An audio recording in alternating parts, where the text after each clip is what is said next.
함께 기도함으로써 2020년 6월 14일 주일 예배를 드리겠습니다. 오늘은 이건희 선생님이 우리를 대표해서 하나님께 기도하겠습니다.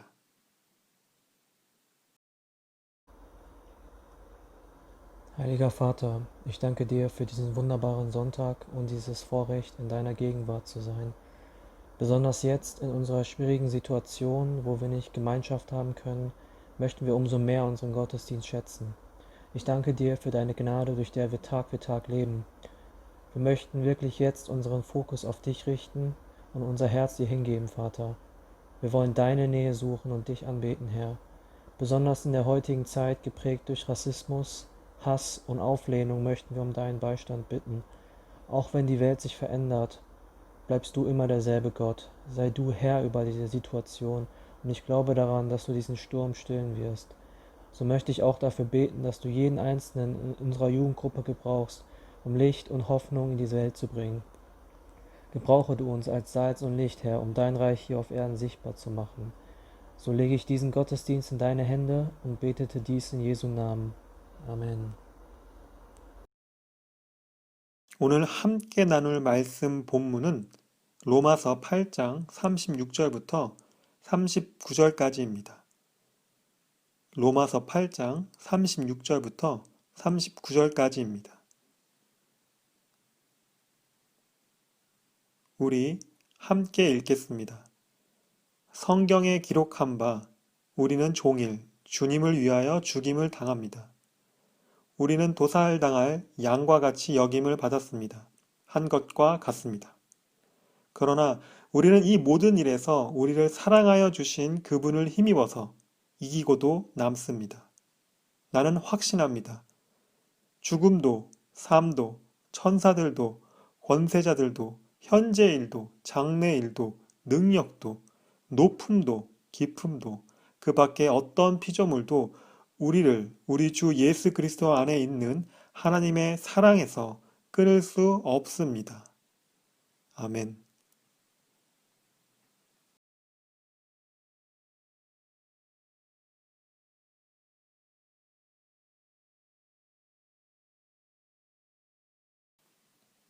안녕하세요. 사랑하는 중고등부 공동체 여러분. 흐린 날들이 많았던 한 주였습니다. 지난 목요일은 푸른날씨남, 그리스도 성체 축일이었습니다. 가톨릭 교회들이 지키는 교회 절기인데 쉽게 말하면 예수님이 하신 성찬식을 기념하는 날입니다. 성찬식에 있어서 개신교와 가톨릭 간에 조금 차이가 있는데요. 개신교의 성찬식은 믿는 사람들이 함께 모여서 떡과 포도주를 먹고 마시고 예수님의 삶과 죽음 그리고 부활을 기억하고 기념하는 예식입니다. 그래서 우리가 함께 모여서 예배 드렸을 때 한 달에 한 번씩 성찬식을 가졌습니다. 가톨릭도 이 부분에서는 거의 비슷한데요. 차이가 있다면 떡과 포도주를 사제가, 그러니까 가톨릭 예배를 인도하는 신부님이 들고 직접 축사를 하면 그 떡과 포도주를 진짜 예수님의 살과 피로 생각하면서 가톨릭 신자들은 성찬식을 합니다. 어떤 방식이든 기본적으로 예수님의 삶과 죽음 그리고 부활을 기억하고 기념한다는 점에서 성찬식은 하나님을 믿는 사람들에게 뜻깊은 예식입니다. 저는 개인적으로 한국과 달리 독일의 휴일들 대부분이 기독교적 의미를 가지고 있어서 좋다고 생각합니다. 그러고 보니 이제 곧 여름방학이 시작될 것 같군요. 엄청나게 긴 휴일들이 여러분들을 기다리고 있습니다. 지금 혹시 시험을 보고 있는 친구들은 조금만 더 최선을 다했으면 합니다. 오늘 함께 읽은 말씀들은 로마서 8장의 결론입니다. 여기서 사도 바울은 자신의 삶에 하나님이 함께 하신다는 것을 믿고 그 믿음을 강하게 고백하고 있습니다. 저는 이것과 관련해서 오늘 두 가지를 여러분들과 함께 나누려고 합니다. 첫째는 우리는 예수님이 기르시는 양이다입니다. 오늘 함께 읽은 말씀 36절을 보면 우리는 매일 주님을 위해 양처럼 죽임을 당한다고 말하고 있습니다. 매일 우리의 삶이 주님을 위해 죽는 양의 삶과 같다는 의미입니다. 이 의미는 하나님을 믿는 사람들만 이해할 수 있습니다. 왜냐하면 우리가 주님을 위해 매 양같이 죽는 삶을 산다는 것을 하나님을 믿지 않는 사람들은 이해할 수 없기 때문입니다. 우리가 왜 양입니까? 우리는 하나님의 아들이신 예수님께서 우리의 선한 목자 되신 것을 알기 때문입니다. 요한복음 10장 14절과 15절에서 예수님은 나는 선한 목자이다. 나는 내 양들을 알고 내 양들은 나를 안다. 그것은 마치 아버지께서 나를 아시고 내가 아버지를 아는 것과 같다. 나는 양들을 위하여 내 목숨을 버린다. 라고 말씀하고 있습니다. 우리가 예수님을 안다면 우리는 예수님이 기르시는 양들입니다. 우리가 이것을 알 때 우리의 신앙이 시작됩니다. 우리가 모태신앙이든 아니면 태어난 후에 교회를 다녔든 우리 자신이 예수님이 기르시는 양이란 것을 모르면 우리가 예수님을 목자로도 인정하지 않는 것이 됩니다. 우리가 스스로를 예수님이 기르시는 양이라고 인정할 때 목자 대신 예수님이 보이고 그 예수님과 교제를 할 수 있게 됩니다. 그런데 왜 사도 바울은 우리의 삶이 매일 주님을 위해 죽는 양과 같다고 했을까요? 예수님이 기르시는 양으로서 사는 우리의 삶이 이 세상에서 죽음을 각오할 정도로 치열하기 때문입니다. 매일 여러 가지 생각들과 감정들이 우리에게 찾아오고 그것들 중에는 우리가 원해서 또 원하지 않았지만 어쩌다 보니까 하나님 앞에서 죄를 짓는 결과로 이어질 수 있습니다. 이 죄의 결과는 죽음입니다. 이 죽음은 진짜 우리가 죽는 것일 수도 있습니다. 우리의 잘못된 선택이 그런 결과로 이어질 수도 있으니까요. 그렇지만 성경에서는 이 죽음이 하나님과의 교제가 단절될 수 있는, 그러니까 우리가 하나님을 잊고 우리 스스로의 감정과 판단들에 의지해서 사는 삶을 의미합니다. 그래서 하나님을 믿는 사람들의 매일의 삶은 늘 영적인 전쟁이고 고난입니다. 우리의 신앙은 항상 깨어 있어서 신앙의 눈으로 현실의 일들을 바라봐야 하고 그 일들 너머에 있는 하나님의 계획을 깨달아야 합니다. 베드로전서 5장 8절과 9절을 보면 정신을 차리고 깨어 있으십시오. 여러분의 원수 악마가 우는 사자같이 삼킬 자를 찾아 두루 다닙니다. 믿음에 굳게 서서 악마를 맞서 싸우십시오. 여러분도 아는 대로 세상에 있는 여러분의 형제 자매들도 다 같은 고난을 겪고 있습니다. 라고 사도 베드로는 말하고 있습니다. 하나님을 믿는 사람들의 삶은 늘 그 삶에 맞서는 유혹과 시험들이 있을 수밖에 없습니다. 왜냐하면 우리는 현실에 사는 하나님의 자녀들이기 때문입니다. 그 현실의 일들은 우리가 하나님의 자녀라는 것을 잊게 할 만큼 강력합니다. 이것은 마치 사자가 양을 잡으려는 것과 같습니다. 그러나 이 사자를 위해 예수님께서 목숨을 걸고 싸우십니다. 그리고 우리를 위해 기도하십니다. 왜 예수님이 선한 목자입니까? 선한 목자는 자신의 양들을 위해 자신의 목숨을 버리고 그 양들과 함께 살기 원합니다. 그래서 양들은 선한 목자를 의지합니다.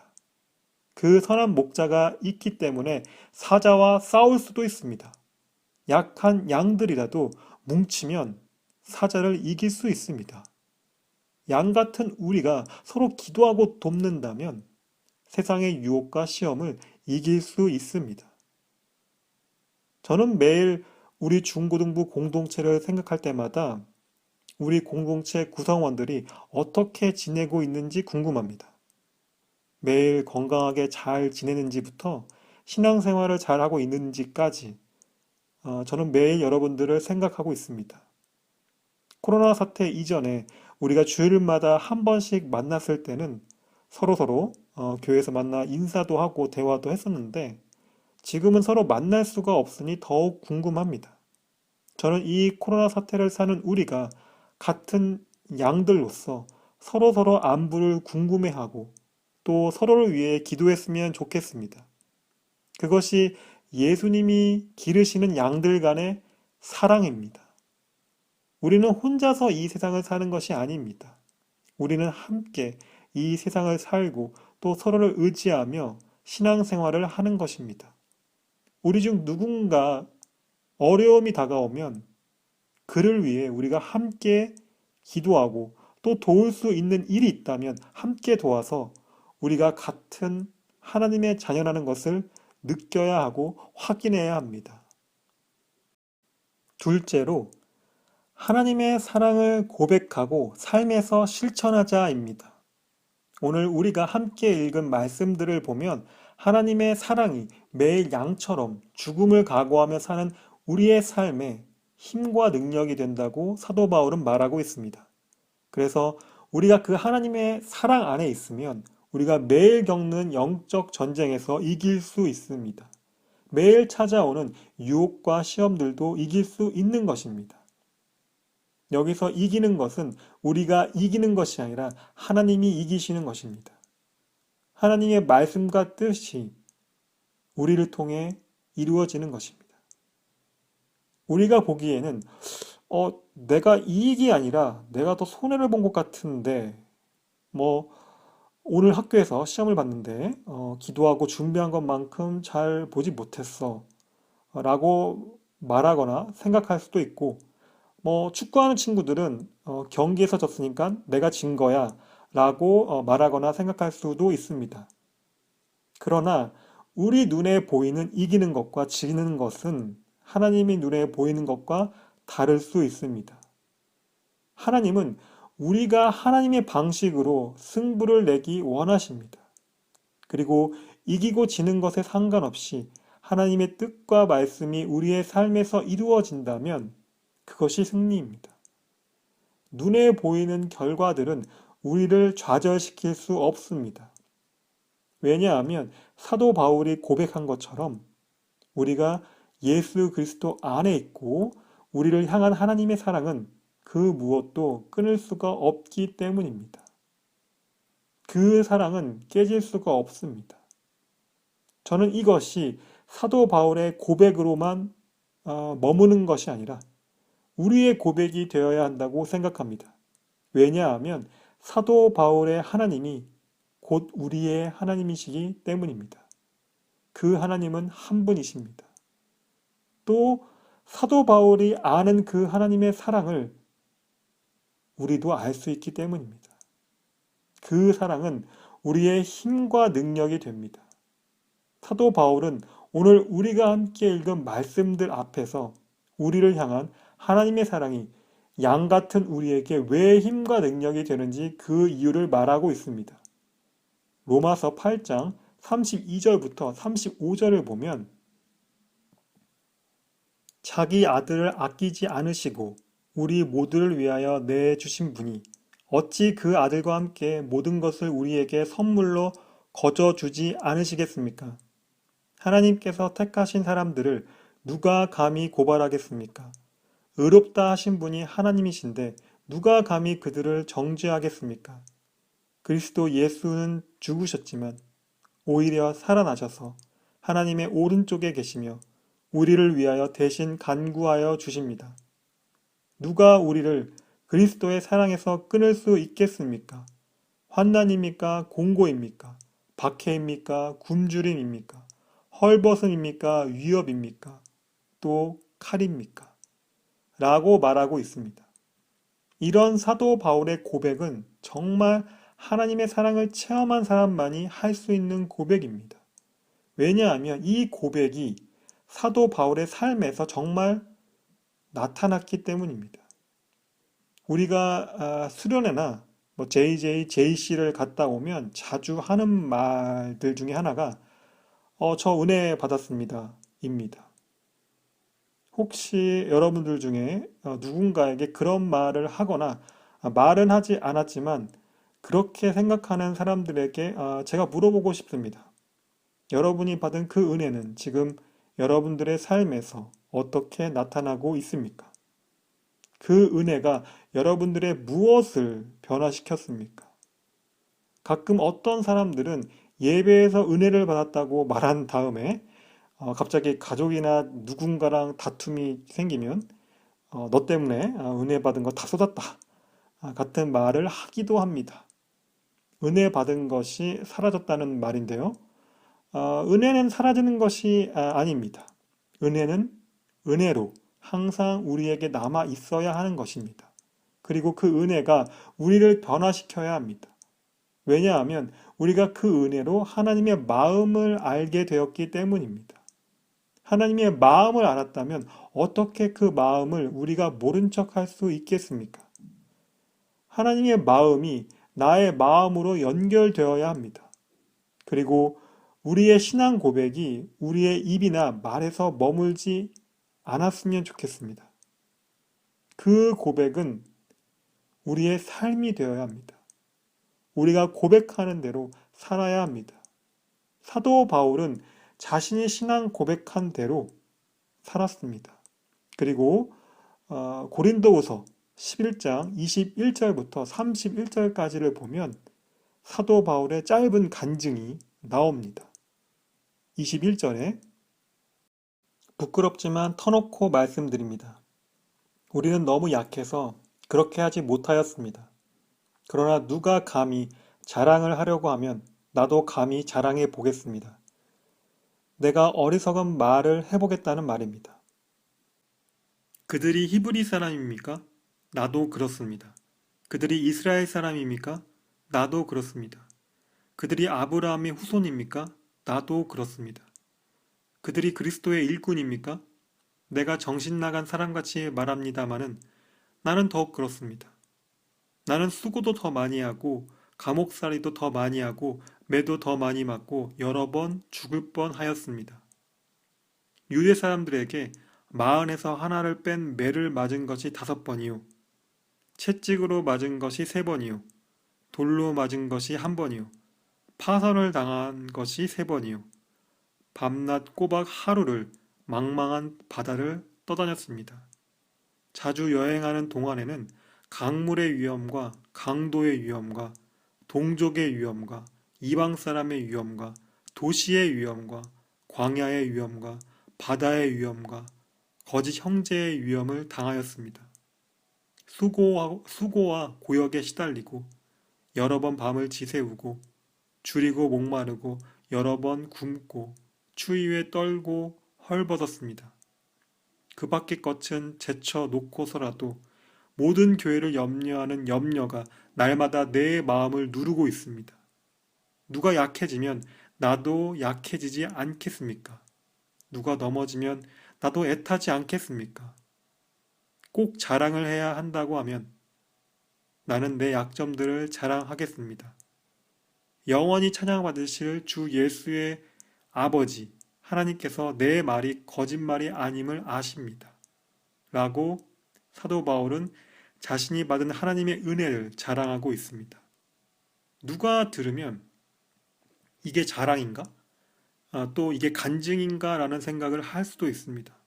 그렇지만 이것은 자랑이고 간증입니다. 왜 그렇습니까? 우리가 성경에서 사도 바울이 쓴 여러 편지들과 사도행전에서 나오는 그의 행적들을 보면서 하나님의 뜻과 말씀이 사도 바울을 통해서 실현되었다는 것을 알 수 있기 때문입니다. 그의 삶이 곧 그의 신앙 고백이었고 하나님의 마음, 그러니까 하나님의 은혜였습니다. 그가 살면서 많은 어려움과 유혹, 시험들을 겪었지만 결국에 하나님께서 그를 지켜주셨습니다. 그리고 그것들이 자신의 자랑이자 간증이 되었습니다. 이런 사도 바울에게는 현실에서의 이기고 지는 것은 문제가 되지 않았습니다. 하나님이 이기는 것이 더 중요했습니다. 사도 바울은 로마서 8장 18절에 그 이유를 짧고 굵게 말합니다. 현재 우리가 겪는 고난은 장차 우리에게 나타날 영광에 견주면 아무것도 아니라고 나는 생각합니다. 네, 사도 바울은 자신이 고난을 겪고 있다는 것을 모르는 것이 아니었습니다. 몸과 마음이 아프고 힘들다는 것을 숨기지 않았습니다. 그렇지만 그것은 앞으로 나타날 하나님의 영광, 그러니까 눈에 보이지 않는 하나님의 선물을 소망했습니다. 보이지 않는 그 소망, 현실의 고난을 잊게 할 만큼 귀한 그 소망은 하나님의 사랑이 그 무엇으로도 끊을 수 없기 때문에 가질 수 있는 소망입니다. 우리도 사도 바울처럼 이 소망을 바라보며 현실에서 우리의 신앙을 고백하고 고백한 대로 실천했으면 좋겠습니다. 우리가 고백하고 실천함으로써 우리를 향한 하나님의 사랑이 영원하다는 것을 우리는 알게 될 것입니다. 그리고 그 사랑으로 우리가 앞으로 계속 살아갈 수 있는 힘과 능력이 된다는 것을 또한 알게 될 것입니다. 오늘 말씀 나눔을 정리하겠습니다. 우리는 예수님이 기르시는 양들입니다. 이 양들은 매일 죽음을 앞둔 것처럼 하나님을 위해 살아갑니다. 그러나 하나님의 아들이신 예수님이 우리의 선한 목자이신 것을 우리가 알기 때문에 우리는 우는 사자와 같이 나타나는 현실의 유혹과 시험들, 그리고 모든 고난 속에서 이길 수 있습니다. 이기는 것은 우리가 이기는 것이 아니라 하나님이 이기시는 것입니다. 하나님을 믿지 않는 사람들은 이해할 수 없지만 우리는 하나님이 이기시는 것이 우리의 승리라는 것을 압니다. 사랑하는 여러분, 하나님을 사랑하는 우리의 신앙을 고백하고 그 고백대로 우리의 삶에서 실천합시다. 그것을 통해 보이지 않는 하나님의 선물들을 우리가 소망합시다. 이 모든 것들이 하나님의 사랑 안에 있고 그 사랑은 영원합니다. 우리 이 시간 함께 기도하겠습니다. 오늘 함께 나눈 말씀들을 생각하면서 선한 목자 되신 예수님께 진심으로 우리 기도합시다. 우리가 가진 문제와 고민들 그리고 어려움들을 다 말합시다. 그리고 하나님의 뜻과 말씀이 우리의 고백과 실천으로 우리의 삶에 나타날 수 있게 하나님의 힘과 능력을 구합시다. 소리내어 기도해도 좋고 조용히 기도해도 좋습니다. 함께 기도하겠습니다.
예수님 이름으로 기도합니다. 아멘. 제가 기도하겠습니다. 하나님 아버지, 오늘 우리가 함께 예배드리게 하시니 감사합니다. 이 예배에 함께한 우리에게 하나님의 평안과 위로가 있기를 원합니다. 하나님, 우리는 양입니다. 선한 목자 되신 주님께서 우리를 기르시고 돌보시옵소서. 그리고 양인 우리도 서로를 돌보고 사랑하며 서로를 위해 기도하게 하소서. 이것이 우리가 하나님의 사랑 안에 있다는 증거가 되기 원합니다. 우리의 신앙이 우리의 입으로 고백되어지고 행동으로 실천되기를 원합니다. 하나님, 이 세계에는 하나님의 사랑을 모르는 곳이 너무 많습니다. 부모가 자식을 학대하고 자식이 부모를 무시합니다. 힘센 사람들이 힘이 약한 사람들을 괴롭히거나 때립니다. 불법을 행하며 붙잡힌 사람이 재판에서 죄가 없다고 말합니다. 병들어 죽어가는 사람들이 많은데 치료하는 사람들이 너무 적습니다. 피부색이 다르다고, 성별이 다르다고 차별하며 폭력을 저지르는 사람들이 많습니다. 하나님, 우리를 불쌍히 여기시고 우리를 구원하소서. 하나님의 사랑을 모르는 곳에 우리의 기도가 전해지기를, 닿기를 원합니다. 이 땅에 하나님의 사랑과 평화가 있기를 원합니다. 새로운 한 주가 시작되었습니다. 벌써 6월 중순입니다. 양같이 연약한 우리가 매일 영적으로 승리할 수 있게 힘과 능력을 주시옵소서. 우리를 건강하게 지켜주옵소서. 학기 말입니다. 시험을 보는 학생들이 많습니다. 하나님, 그들을 도와주옵소서. 하나님의 사랑과 돌보심이 우리의 가족들에게도 함께 하셔서 한 주간 평안히 살게 하여 주옵소서. 예수님 이름으로 기도합니다. 아멘. 함께 주기도문을 함으로써 오늘 예배를 마치겠습니다. 하늘에 계신 우리 아버지여, 이름이 거룩히 여김을 받으시오며 나라가 임하옵시며 뜻이 하늘에서 이룬 것 같이 땅에서도 이루어지이다. 오늘 우리에게 일용할 양식을 주시옵고 우리가 우리에게 죄 지은 자를 사하여 준 것 같이 우리 죄를 사하여 주시옵고 우리를 시험에 들게 하지 마시옵고 다만 악에서 구하옵소서. 나라와 권세와 영광이 아버지께 영원히 쌓옵나이다. 아멘. 사망이나 생명이나 천사들 권세자들도